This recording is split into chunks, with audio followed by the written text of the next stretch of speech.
Welcome to Product Academy Tough Stuff, the podcast where we cut through the noise and get straight to the toughest challenges in product management. I'm Tanya Lau. And I'm Francesca Cortesi. In each episode, we tackle one tough question. No fluff, no filler. Just candid insights from seasoned product leaders. Our guests deliver actionable, real-world answers. Whether you're an experienced product leader or just stepping into the product world, this is your go-to podcast for sharp, tested advice, condensed for your busy schedule. One tough challenge, practical insights, short and real. Let's dive in. Hi everyone, and welcome to season 3 of Tough Stuff. We're really excited to kick off this season with one of the toughest questions that I've ever encountered in my career, which is, how do I manage my time better? From my perspective, I remember when I was new in product and someone made me draw a diagram, what is important, what is urgent. And until to this day, I think it was the other week that I was complaining to myself saying, oh my God, why am I sitting meeting back to back to back? Why did I do this to myself? So it's a evergreen topic, which I hope can help a lot of people, because the better we get at managing our time, the better we get on getting the time on the things that actually give us joy and make an impact. So with us today, we have Todd Birzer, who's one of the gurus of product management. He has taught so many product people and product leaders on anything from the basics until the most complex questions. So it definitely has seen many people battling with this time struggle, and it will give us some insights on what we can actually do to make our calendar, and I would almost want to add our lives, better. Welcome to the show, Todd. Oh, thanks, Francesca. It's great to be here. So just let's start with this really small question. How can manage our time better? Yeah, very small question, right? Let me start with kind of talking about what not to do. Maybe as product people, as product managers, as product leaders, as product people, let's think about what not to do first. So I'm going to start there. And I'll just say that most traditional time management techniques, they don't work for us. They really don't help us. In fact, often they just make things worse. So if we think about traditional time management techniques, the goal is to make us more efficient. The goal is to pack more things into each day, and that is and they're very good at this. They're very, very, very, very good at this. But that is the problem. So I want to talk about this a little bit. I remember when past times in my career, I was a regional product manager for HP in Asia Pacific, and I religiously followed time management techniques. So every sales request that came in, I logged, I tracked, I made sure I answered that request. Every action item from every meeting I followed through with. I was incredibly efficient at kind of following these time management techniques. Unfortunately, it didn't work for me, and it often doesn't work for other product managers. And there is a promise in these time management techniques. There's a promise that we can just pack more things into the day. And if we can just, work a little bit harder, if we can just work a little bit more efficiently, we'll make ourselves successful, we'll make our products successful. But it really doesn't work. It doesn't work for a few reasons. The first reason is, it's kind of a funny reason, but the more efficient that we get at our work, actually the more work that we get. So can I ask something? Because when you were talking about it, I could definitely see myself, this willingness of answer to all the action point and to do all the things. But in my experience, every action point generate another action point. They do. Every answer generate another question. So it feels like this never-ending loop that while you're fixing work, more work piles up for you, and you're you're still gonna have those 6 hours in a day, right? We don't want you to work 12 hours. Yeah. So how do you overcome that? No, it's truly the case. If you think about this as a product manager, we are the most efficient product manager at meeting the sales team's requests, they're all going to come to us. They might not even ask the other product managers. We're going to get the whole load. So, I'll talk a little bit later how to balance all that stuff, because of course we want to answer our sales team's requests. We want to answer our email. We want to help our marketing team. We want to help our engineering teams. But we've got to keep a balance on all this. I'll talk a little bit more about that later. But we need to keep some kind of balance so that we're focusing on the most important things. Yeah, because obviously the answer cannot be, oh, I don't take the action point and I don't answer to the sales team. No. This is all good work. It's just the problem is that it's great to help our sales team. The problem is we just get out of balance. And if that's all we do, then if we've used these time management techniques and we're kind of working through everything and we're spending all our time being very efficient every day, sometimes we're very efficient at doing the wrong things. Yeah. So we're very efficient at helping the sales team. We're very efficient at helping the marketing team, about proactively helping our engineering team. But all of those really high value added items that we do as product managers, like customer interviews, deeply understanding our customers, developing a product strategy, all of these things that we do as testing our product concepts, finding growth out on the market, all of that is sometimes we push aside. So if we're so busy answering every request that comes in, we end up not spending enough time on the stuff that really matters. And if we don't spend time on that stuff, nobody does, because that's our core work as product people. True. So I'm sensing that you have a better way of looking at time that is not only efficiency. Yeah, we don't want to just be efficient at doing the wrong things. We want to be efficient at doing the right things. So I'm going to suggest that we strategically focus and strategically neglect. I'll have to explain that. So strategic focus, strategic neglect. I'll give one example. So I used to work at a aquaculture technology company in Canada. It was a startup. It's very fun to work for. We were working with shrimp farmers. So we had, as part of our strategic choices, we had an option to pursue an application that used smartphones and AI to take pictures of shrimp and measure their size, weight, estimate their size, weight, and growth rates. Okay, that was one of our options. So another option was food traceability. So we had the technology. We could track shrimp from a farmer in Ecuador all the way to a supermarket in Canada. Okay, so we could do that. So, and we had other choices as well. I just give you those two for now. But so we decided that as part of our strategic work, we decided to focus on the application and get that really right, and not focus on the food traceability. So I'll say it differently. We decided to strategically focus on the application and strategically neglect food traceability. So if we had opportunities that came up around food traceability, and we did. A supermarket or a food distribution agent group calls us, or, a farm group in Ecuador wants to partner with us and do a pilot. We said no to that.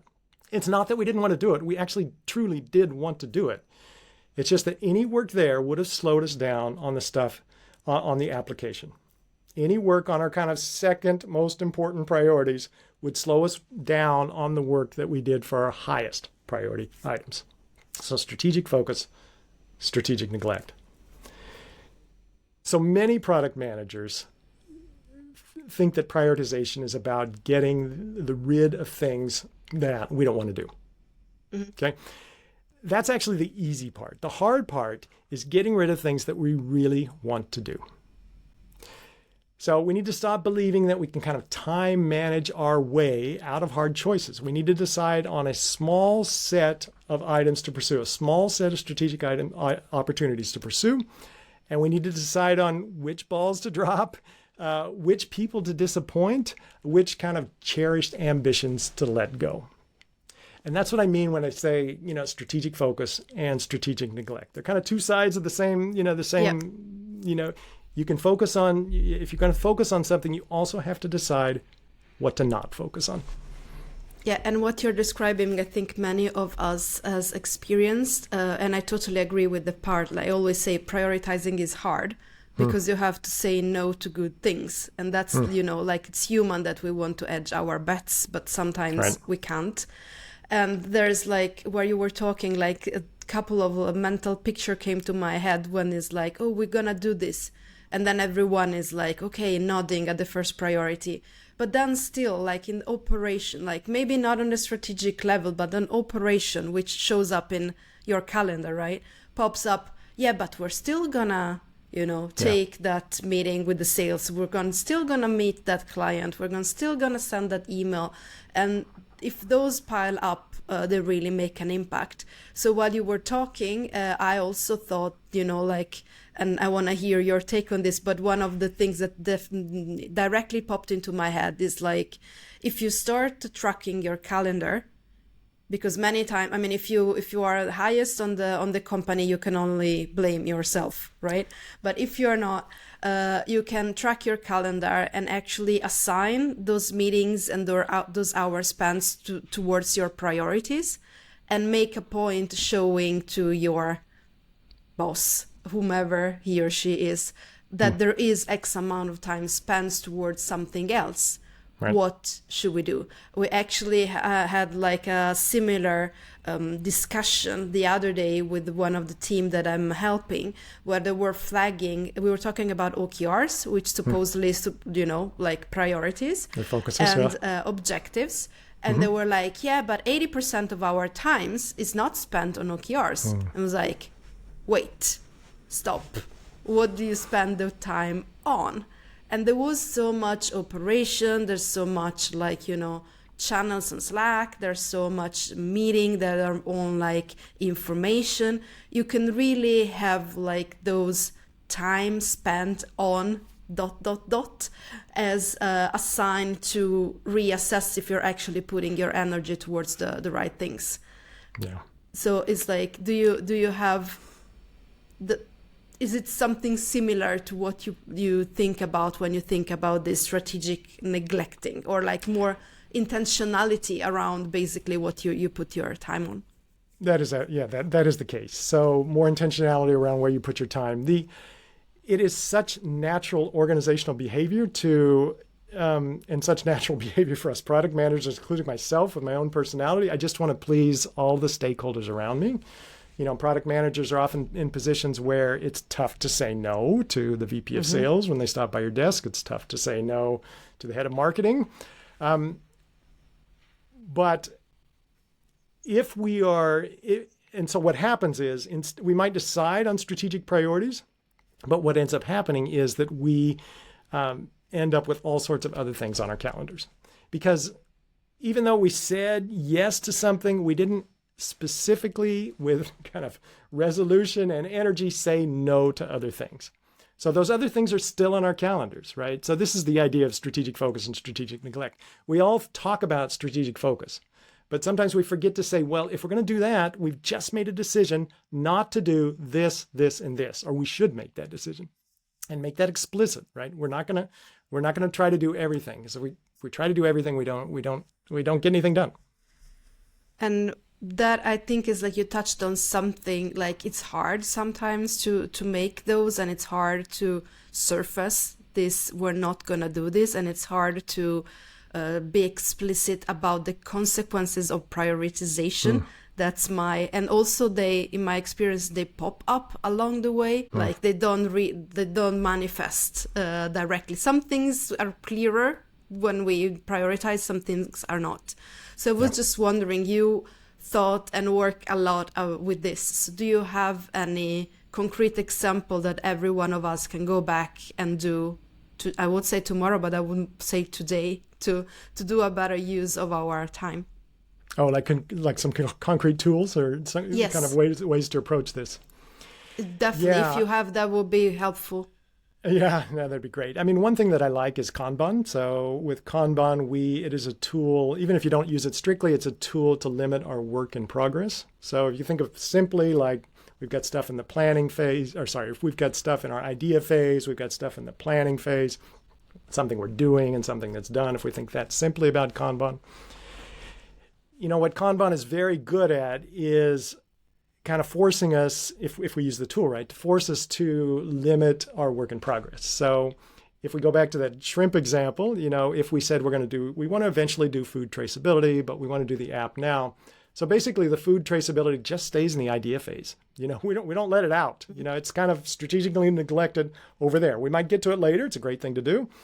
But we're going to focus on the app now. So anything that's in the planning and doing phase shows up there. It shows up on the app. And we're going to limit anything in the planning and doing phase to we might have a lot of things that we're doing, but we limit it to anything big that we're doing. Like we limit it to 1 or 2 big strategic initiatives so that we can make sure that we make progress on those. So that's a tool I think that really can help. And then maybe, I was thinking like maybe to be the devil's advocate, right? Because when I was working in smaller organization, right, it's also like the size of people. They're like, yeah, of course we can only handle 1 or 2. We are like 30 people, 20 people. But the bigger the organization gets, the more the push is on doing more things. Yes. Do you believe that still 1 or 2 is the number that we should be thinking out, no matter how big our organization is? Yeah, if I think, and certainly you see, I've been part of organizations, corporations that had 30 strategic objectives, right? And which is just, okay. To me, it's just ridiculous. Because That's another question. Yeah, no company can focus on 30 things and make progress on all that. Right. So, I think if we step back a little bit, we just think about product teams. If we think about if you're a VP of product or head of product, 1 or 2 big things is probably the right level. Even if you have a team of 9 people, 9 product managers, we're going to work on some other stuff, yes. But if you really want to make progress, we should probably limit it to just a small set, maybe 3 things, but, certainly not much. We're not going to work on 9 different things. And our OKRs should reflect that we're working on 2 or 3 different things and not reflect that we're working on 9 big items. Of course, we're going to have smaller things. Of course, other things are going to happen. We're going to have to, we're realistic people as product people. All of that's going to happen, but the big strategic initiatives, we got to focus. So basically, +1, especially because it's always like when we be on the other side of that, then we can take more, right? I think in my experience, there's a lot of we don't want to close doors when so many things are popping up. But that's for another tough question. I was thinking prioritization, visualizing with Kanban, maybe even using meeting times to point when we are not neglecting or prioritizing, same side, 2-sided. Yep. I also want to throw in another thing because I try to, this we're talking about is prioritization. That's the thing that we all preach working with product. Right. And to be honest, we all need to get better at doing this on ourselves because Absolutely. I have never met a product person who did not talk with me about priorities, how it's important, the focus, we should prioritize more, we don't have a strategy, we don't have this, we don't have that.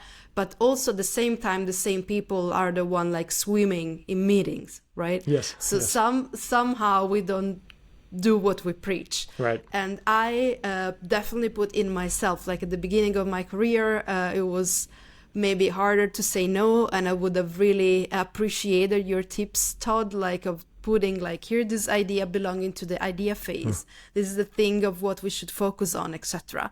But later on, and again, this happened to me the other day, and I hope I've learned a bit during those 15 years in product, I try to focus on the one important thing.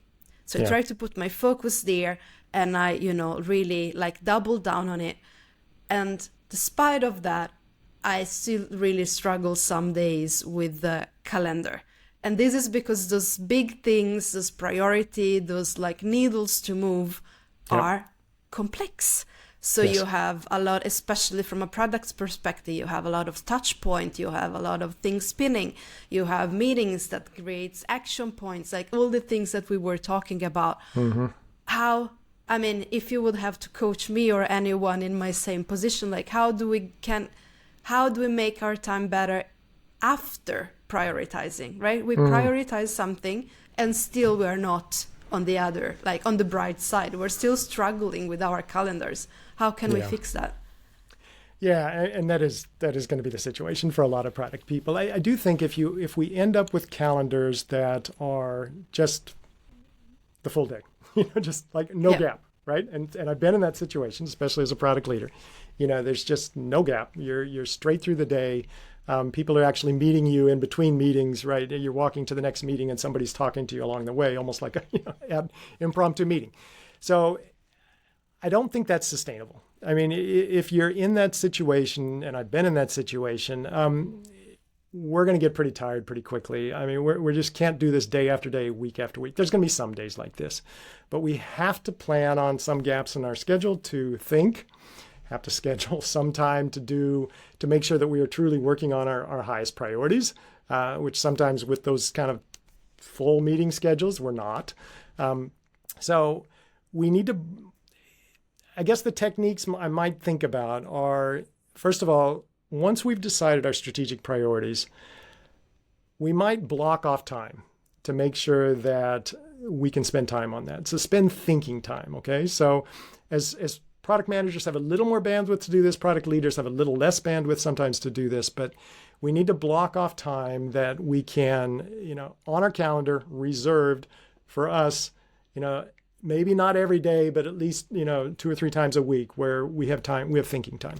And that shouldn't be, 6 to 8 in the evening, right? It's like, it needs to be during the workday. We need to block off time. So that's one thing we can do. We can set up time blocks and just reserve our calendar so that we actually get a little bit of a break and we can actually step back and think about things as opposed to just always reacting to whatever comes in the meetings.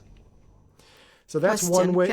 Go ahead, please. Can I, because obviously this is like, that's also one advice that I give everyone and even to myself, and I try to put it there, and then what happens, I talk to myself, right? Not talk about anyone else. What happens is that you have this meeting last minute, or this people slacking you, and you feel like kind of like the urgency of getting that done, and those thinking blocks, or like those focus time, or those I'm gonna sit in a customer interview, like whatever it can be, are the first thing that disappears from the calendar.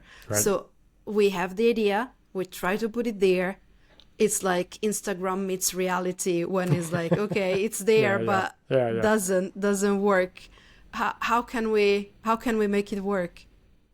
Yeah, I mean, I've been there as well. I mean, that's and when you ask for somebody for a meeting, they're like, "Oh, well, I set that time aside to work on our product strategy, but I can squeeze in a half hour in there, right?" I mean, people do that all the time, right? So we do have to be a little disciplined about this. I mean, I guess I'll say 2 things. One, we got to be a little disciplined about this. Also, we need to remember that we need to keep our overall priorities, our overall direction, our overall impact in mind. Because typically the things we're blocking, if we're doing it right, we're blocking our calendars for things that are big, high impact. So if we're suddenly, shifting the calendar around because that's our only block on a calendar, that's the only time that we have available. So anyway, we just need to keep our full priorities in mind. At the same time, let's recognize that this is not always going to work, that we're human and we work in an environment and people have demands on us, and, what might work in theory is not going to work in practice every day. But I guess the advice I would have is just over time, we work towards this. We work to, making sure that we are spending our time on our most impactful areas. And can I also add, definitely this is like utopic to think that you're going to do this every day.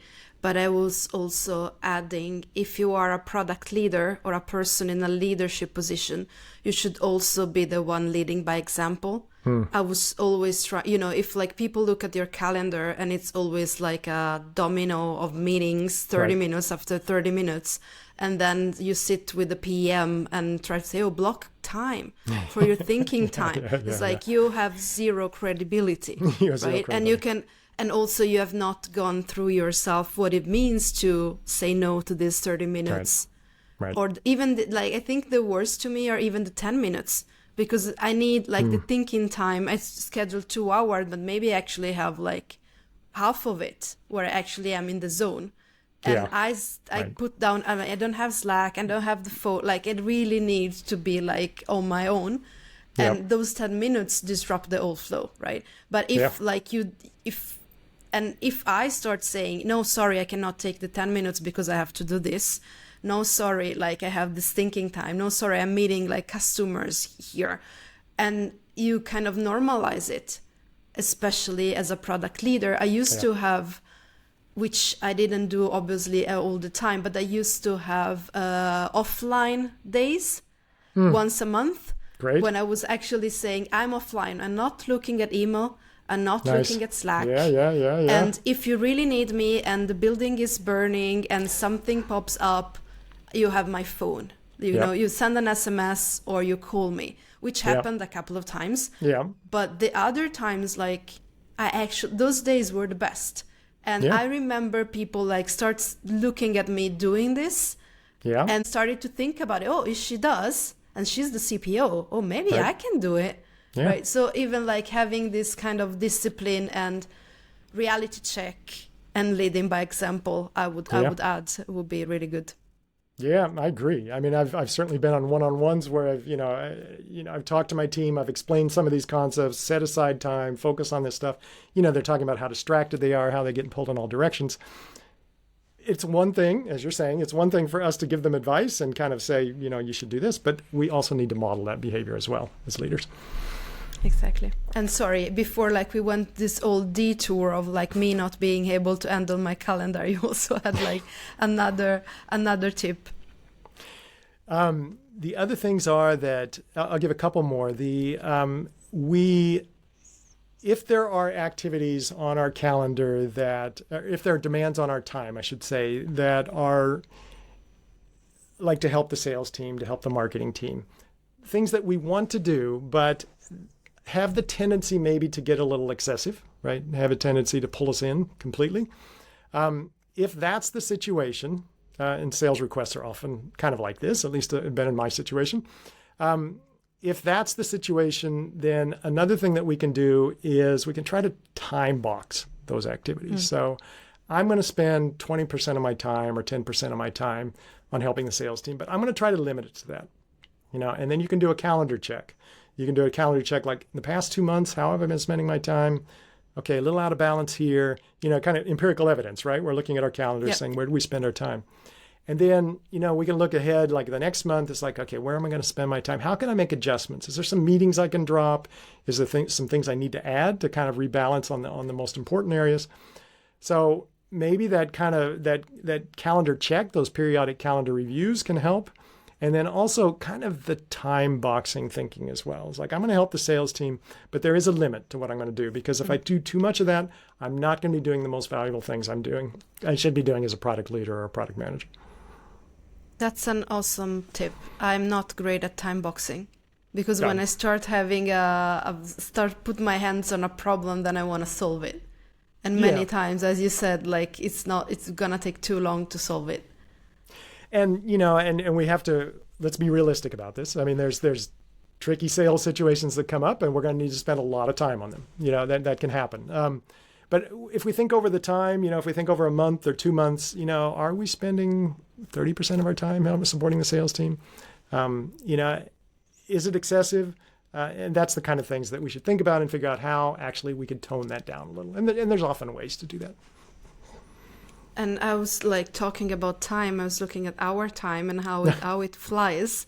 But what I'm heard from you, Todd, is like to get better at managing our time as product people, we have to first thinking about doing what we preach and really being explicit about priorities and what we're neglecting. We can make sure that we follow it by visualizing with Kanban or even like mapping meetings to initiatives. Right. We can also use the time boxing technique and try to be blocking time to do those high impact initiatives, realizing that that's not going to happen every day. But even if we, from the position we are, even if we start once a week or once every other week, we're like moving towards the right direction. Is there anything else that I missed and another like tip that you want to leave our listener with to manage better their time?